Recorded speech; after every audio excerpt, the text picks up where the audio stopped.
Sí. Y les hablé también acerca de los signos, les mostré un video de la dificultad respiratoria, ¿cierto? Les hablé de Silberman también. Habíamos quedado en empezar lo que es, acá, habíamos quedado para ver ya las patologías. ¿Alguien me dijo quién estuvo la anterior semana? ¿No recuerdan?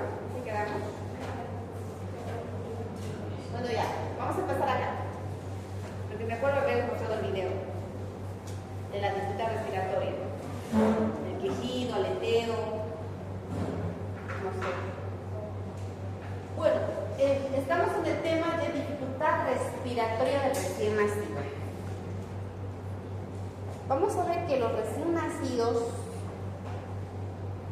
pueden manifestar signos de dificultad respiratoria por varias causas. Puede ser la prematidez, puede ser que sea postérmico, puede ser por alguna infección,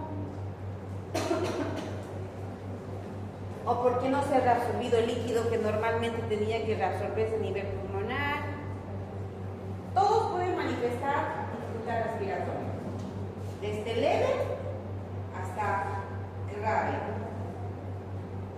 Entonces, habíamos hablado incluso de los signos de dificultad respiratoria, de acuerdo a que les mostré el video, y les hablaba de esta escala de Silberman, donde yo, cuando veo un neonato y veo que tiene dificultad respiratoria, voy a hacer como una clasificación de mi neonato y ver a qué grado de dificultad respiratoria o con qué grado de dificultad respiratoria está mi recién nacido. Por ejemplo, para valorar la dificultad respiratoria del recién nacido, toma en cuenta qué aspectos: movimiento toracoabdominal, tiraje, retracción sifoidea, aleteo y quejido. Y le doy un puntaje. Cuanto más intenso sea el signo visible, o sea, de lo que tiene, le voy a dar 2 puntos. Si no lo tiene, 0. ¿Ya? Entonces, por ejemplo, si yo tengo un recién nacido que tiene mucho, o sea, el movimiento torácico es entre el tórax y el abdomen, hay una disociación de este movimiento, lo que llamamos la respiración en balancín, o cuando tiene mucho tiraje tan intenso y visiblemente, ya sea tiraje intercostal o retracción sifoidea, o cuando tiene el aleteo nasal muy visible y el quejido audible, aún sin estetoscopio, le voy a dar 2 puntos a cada uno. Entonces, el puntaje de este paciente va a ser 10.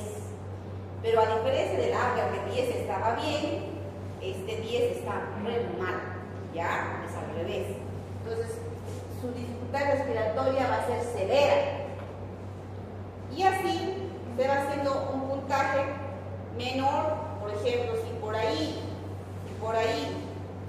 mi paciente tiene 2 de esto, de aquí 1, 3, de aquí 1, 4, de aquí 2, 3, 4, 5, 6, y de aquí 1, 7, igual, está severa. De 7 a 10 es severa. Puede ser así, no todos van a tener igual, no todos van a ser 2. Entonces, de 4 a 6 es moderada, de 1 a 3 leve y 0 no tiene dificultad respiratoria. Y es así como lo tienen que reportar cuando ustedes hagan visita, por ejemplo, ¿no? Si ustedes tienen un neonato y nació con una neumonía en neonato y tiene dificultad respiratoria, ustedes dicen: doctora, recién nacido, con 24 horas de vida, tiene un Silberman de 8, digamos, ¿no? O sea, por el puntaje.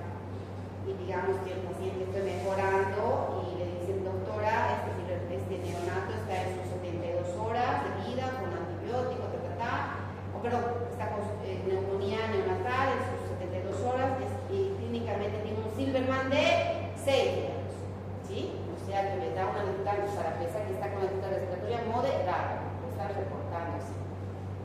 Para eso sirve eso, ¿ya? Para hacer esa clasificación. Entonces,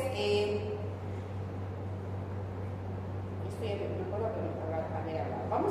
Vamos a ir entonces viendo las diferentes patologías que tiene el neonato que le producen dificultad respiratoria. Para eso va a ser importante revisar la historia clínica, porque esto es clave. Porque cuando ve un neonato, la clínica muchas veces es inespecífica. Solo tiene dificultad respiratoria y no tiene otra cosa. Porque el neonato puede hacer fiebre o puede que no. Puede hacer hasta hipotermia y ser signo de infección. Entonces, el antecedente, pero ayuda mucho, como vamos a ver enseguida. O sea, antecedente materno, ¿no? Ayuda. Y del mismo, del propio bebé también, vamos a ver enseguida. Manifestaciones clínicas, o sea, la clínica que tiene, estudios de gabinete, hemogramas, rayos X, me darán estos tres aspectos, me darán el diagnóstico. Hablando de lo que es la membrana hialina, o también llamado síndrome de dificultad respiratoria, vamos a ver que este cuadro es inversamente proporcional a la edad gestacional. Significa que cuanto más prematuro, más la probabilidad de que tenga este paciente. ¿Ya? O sea, si ese paciente normalmente está es más frecuente en pacientes prematuros. ¿Por qué? Por la deficiencia de surfactante. Esa es la causa de la membrana hialina, ¿ya? ¿Y cuándo se produce surfactante? Normalmente a partir de las 34 semanas de vida.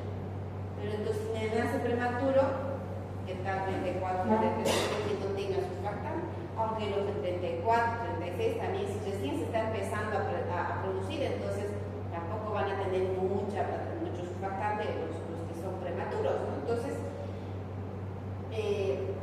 es la causa, ¿no? La prematurez. Prematuro. Aunque también se ha visto que los hijos de madres diabéticas, que son estos macrosómicos, también podrían tener membrana hialina. Ahora,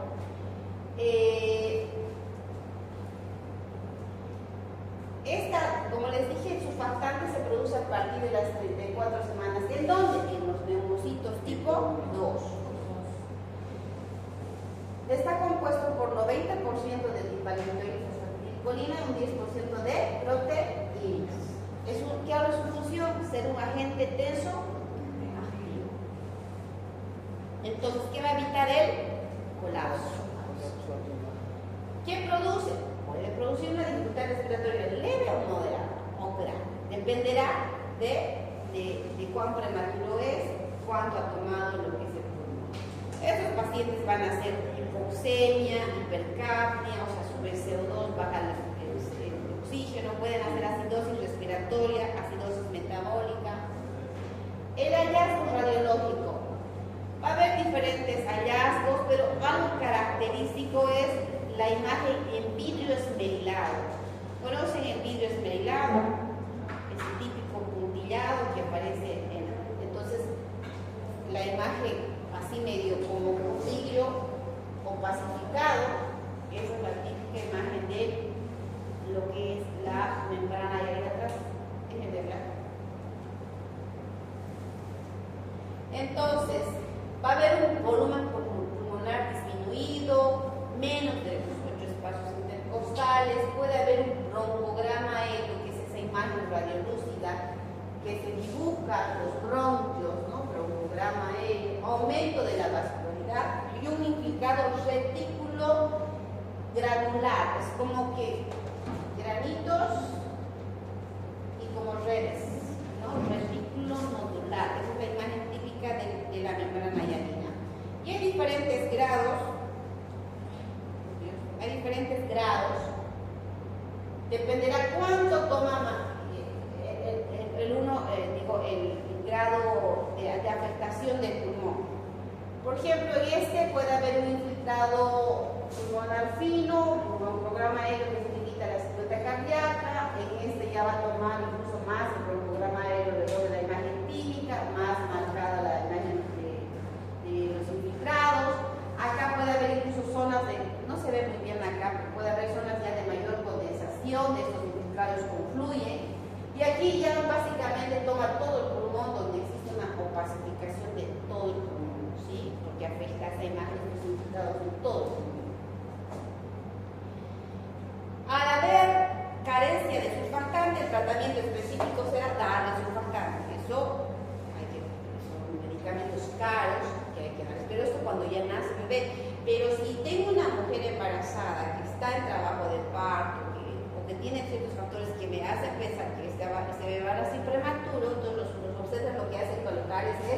corticoide, ¿no? Corticoide para producir la madurez y por ende la producción de surfactante. 12 miligramos de betametazola cada 24 horas por 2 dosis y 6 cada 12 por 4 dosis de la dexametasona. Ahora, entonces, si yo pienso membrana línea, ¿en qué pensaré? En un prematuro. ¿Qué va a tener? La respiratoria. ¿Cuál es la imagen de rayos X? El vidrio Snellen. El tratamiento surfactante. Entonces, a esas 4 cosas nos enfocamos, ya para no perdernos. La neumonía es otro cuadro que produce dificultad también respiratoria. Pero, ¿qué nos va a llevar a diferencia del otro? Que este es un proceso infeccioso. Y este puede clasificarse tanto en temprana como tardía. Puede darse un prematuro, un posttérmino o un matérmino, no hay predilección en cuál. Siempre prematuro, pero tiende a tener más infecciones. Pero en ambos, digo, cualquiera. La etiología, bacterias, aunque también se ha relacionado a virus. ¿Cuáles? En la temprana, aquella que se presenta antes de las 72 horas, están gérmenes colonizadores de la flora vaginal y de las vías urinarias. Streptococcus betamolítico del grupo B o Agalactiae, Escherichia coli y Klebsiella. En la tardía, gérmenes de la piel. ¿Por qué? Porque al producir estas tardías, las neumonías tardías usualmente se deben a aquellos pacientes que han sido sometidos a procedimientos. Por ejemplo, puede que hayan nacido con una membrana hialina y yo la haya entubado, haya puesto una vía, pues que ha habido una invasión de sus mucosas, de su piel. Entonces ahí puede haber una sobreinfección. Y ahí tengo que pensar en gérmenes como el Staphylococcus aureus o el Epidermides. Hay también otros gérmenes atípicos que no son tan frecuentes, que también se han relacionado. La Cofradía trachomatis, Puroplasma urolítico y Cytomegalovirus. Neumonías. Entonces, las neumonías, ¿qué es importante tener en cuenta? El antecedente materno de infección. Puede ser una infección de vías urinarias no tratada, una vulvovaginitis, una ruptura de membranas, prematura de membranas, una coriomionitis, o que la madre esté colonizada y vaginal por el streptococo betamolítico del grupo B. ¿Ok? Entonces, este antecedente me va a hacer sospechar de que este paciente, porque puede que nazca mi bebé y no tenga ni fiebre, y tenga una imagen así, pero el antecedente materno de esta infección me tiene que hacer sospechar que es una infección tipo neumonía. Entonces, el inicio va a ser un tanto insidioso, no diferente grado de dificultad respiratoria. Entonces, la historia que hemos indicado, cuadro clínico y los estudios radiográficos y laboratorios. En el laboratorio de leucocitosis puede haber, aunque no es la regla, pero puede haber leucocitosis a predominio de neutrófilos, pero si es viral a predominio de linfocitos. Reactantes de fase aguda positivos, como por ejemplo la PCR, proteína C reactiva positiva. Ahora, radiológicamente, ¿qué va a haber? Infiltrado denso alveolar en uno o más campos. Por ejemplo, aquí está una imagen de un proceso neumónico. No se ve muy bien ahí, pero ahí está. Pero puede ser también bilaterales, ¿no? Depende del género, los estables, por ejemplo, puede ser a nivel de ambos campos pulmonares. Que normalmente este cambio se produce a las 48 horas. ¿Cómo es una infección que le voy a dar? Antibióticos. Entonces, para la temprana que estaba la Escherichia, el Streptococcus betamolítico y la Klebsiella, entonces Ampli para el Streptococcus, Genta para la Klebsiella y la Escherichia. Pero si es una tardía pensando en estáfilo, se fue banco. Peor aún si es producto de beta-lactamasa, es banco. ¿Sí? Aunque también puede ser cloxagenta o cloxamica. Sí, pero normalmente estos dijimos que son pacientes que han sido ya sometidos a procedimientos. Y como es normalmente la tardía que se produce más las 32 horas, normalmente son pacientes que ya han sido vistos en otros hospital, que hay gérmenes o infecciones intrahospitalarias. No podemos empezar, lo ideal es empezar, sí, es clínica también, ¿no? El criterio, pero no voy a empezar por la gente a una tardía. Si ya paciente que ya viene derivado de otros pacientes o ya le han hecho muchos procedimientos, sospecharé una tardía. Entonces, le podré dar floxagenta, floxamica, pero si veo que la cosa no va bien, incluso puedo darle cefopam, ¿ya? Taquipnea transitoria. Este es otro cuadro. Entonces ya hablamos en neumonía, infecciones. Dificultad respiratoria, radiológicamente esa imagen en parche, como una imagen típica del o puede ser bilateral también. Y tratamiento antibiótico, ¿sí? Ahora vamos con taquipnea. La taquipnea, como dice su nombre, ¿qué es taquipnea? La respiración frecuente, o sea, acelerada, más de 60, hasta 60 neonatos, puede estar, pero más de 60 hablamos de taquipnea. Entonces es un problema respiratorio por lo general, dice autolimitado, que se resuelve a las 24 a 96 horas. Pero que sí produce una taquipnea que normalmente va a hacer que requiera oxígeno. La incidencia de 3.5 a 5.7 por cada 1000 nacidos. ¿Se acuerdan que les decía que normalmente cuando nace un bebé, en el momento de que nace, existe como una reabsorción de líquido de los alveolos al intersticio y todo esto y es reemplazado el líquido por el oxígeno? Muchas veces hay ciertas situaciones que no siempre hace que este líquido se reabsorba. Entonces, ¿qué va a pasar? Existe una disminución de ese proceso de reabsorción, entonces va a acumular el líquido en el alveolo y va a disminuir el intercambio gaseoso. Pero eso suele ser a veces solamente temporal, como que estos recién nacidos tardan un poquito que se reabsorban y puede durar ese tiempo, más o menos hasta 96 horas. Si luego ya pasa, es que es algo transitorio, ¿sí? Por eso se llama taquipnea transitoria, ¿ok? Se ha relacionado a varios factores: asma, diabetes, tabaquismo, también el hecho de que como propios como del bebé, la macrosomía, la sedación en la madre, la ruptura prematura, un sin trabajo de parto, por ejemplo. O sea, sin trabajo significa que la mamá, por ejemplo, estaba bien, se cayó, tuvo un trauma y el bebé de emergencia, cesárea. Ahí también se ha visto, incluso antes se hablaba de esa teoría que incluso el propio canal, el propio pasaje del canal del parto ayudaba a que el bebé haya ese fenómeno de compresión para que elimine ese líquido. Pero bueno, no se habla de esa teoría, que ahora se ha visto que son otras también las causas, pero que en estos pacientes que tienen estas emergencias obstétricas necesarias por alguna situación, hay mayor incidencia de taquipnea transitoria, ¿ya? Entonces, la taquipnea transitoria más de 60, que persiste sí, por más de 2 horas, pero menos de 96, donde no hay clínica a nivel respiratorio y tiene una deficiencia de saturación con requerimiento de oxígeno, voy a pensar en una taquipnea. Pero radiológicamente, si bien no hay grandes cambios, pero hay una imagen que nos puede ayudar a sospechar, que es la imagen del corazón peludo, cuando está el corazón, y de ahí desprenden como unas imágenes reticulares o lineares que le dan aspecto de ser un corazón peludo, ¿ya? Entonces es una imagen típica de la taquipnea transitoria.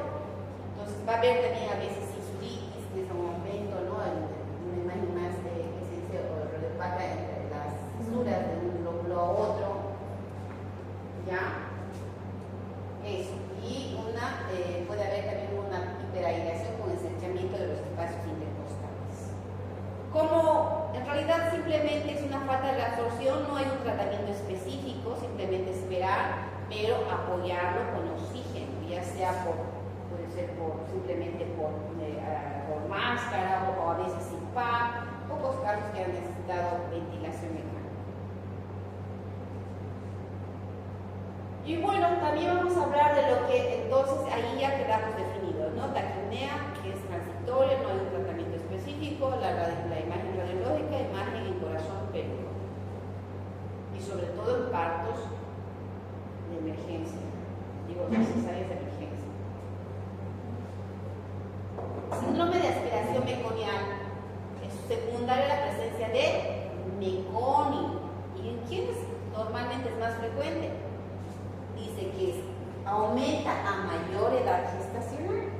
A diferencia del prematuro, tendrá que ser post-maduro o post-término, ¿sí? Post-término, entonces es aquel de aquel que tiene más de 42, no tendríamos, no vaya a ser que este bebé esté haciendo una síndrome de aspiración meconial. La incidencia, 8 a 20% de todos los nacimientos existe meconio de líquido amniótico. Entonces, el síndrome de aspiración meconial afecta aproximadamente entre 0,2 a 3% de los recién nacidos vivos, ocasionando la muerte del 4% de ellos. Entonces, el meconio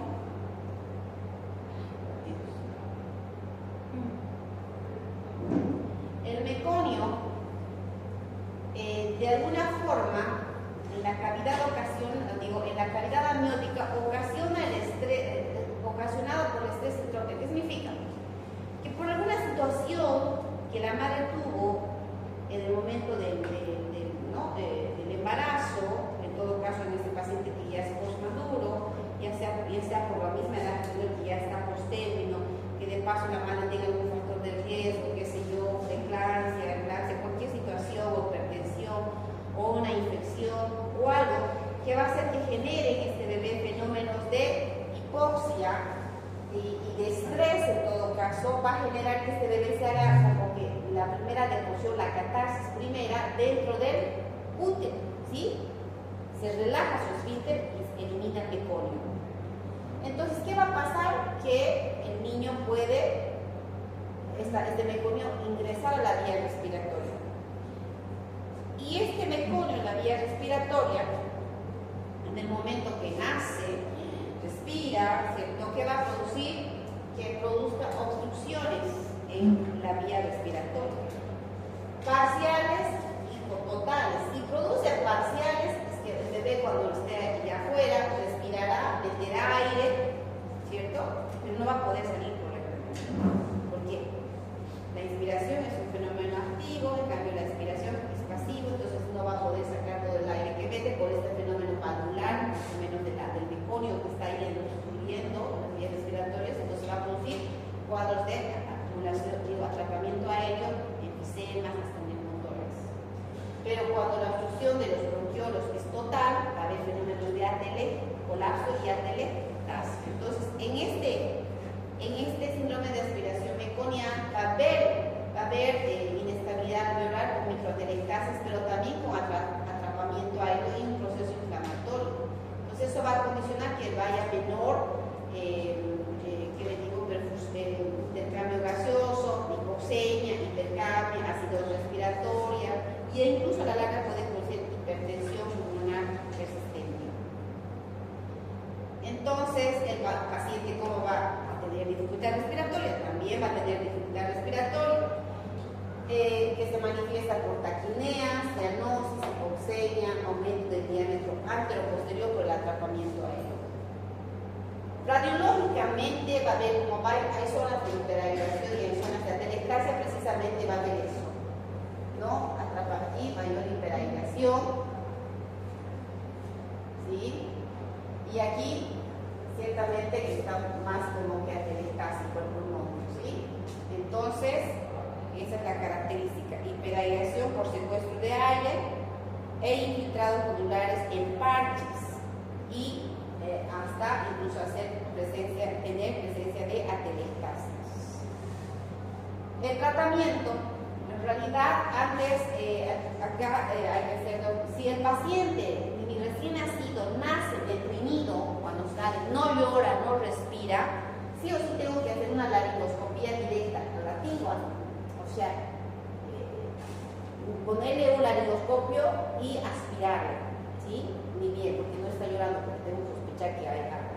Pero si mi paciente, por más que haya habido que el líquido haya estado meconiado, pero mi paciente nace y está vigoroso, llora, respira buen tono, ahí no es necesario que le hagamos la laringoscopía y la aspiración, o sea, con laringoscopio. Una cosa es la aspiración de boquita, pero cuando decimos laringoscopía directa es que yo debo intubarle, o sea, poner en todo caso no intubarle, sino debo poner el laringoscopio y un tubo y mediante el tubo colocar una sonda para aspirar, ¿ya? Es diferente. Y luego ya le aspiramos, lo sacamos directamente del tubo, ¿sí? O lo sacamos del tubo, o sea, es como que más para adentro, ¿no? Aspirar la vía respiratoria, la vía respiratoria, por eso tengo que intubar. El tratamiento, como también se ha relacionado que en estos pacientes puede haber ciertamente, también puede haber casos de disminución del surfactante, también se indica surfactante pulmonar, óxido nítrico inhalado, ventilación mecánica, que está indicado en estos pacientes. Y acá es una diferencia simplemente de lo que es, de todo lo que hemos hablado, de quién voy a sospechar síndrome respiratorio de membrana hialina, pretermina. Neumonía cuando hay antecedente de infección. Transitorio porque es un término cesárea con parto rápido. Aspiración mecónico post-término. No se dan cuenta y cada uno de las diferencias. Básicamente lo mismo que hemos hablado al resumen. ¿Ok? Esto con respecto a lo que es síndrome de dificultad respiratoria.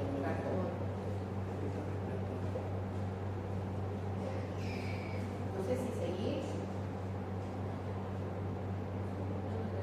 o quedamos ahí.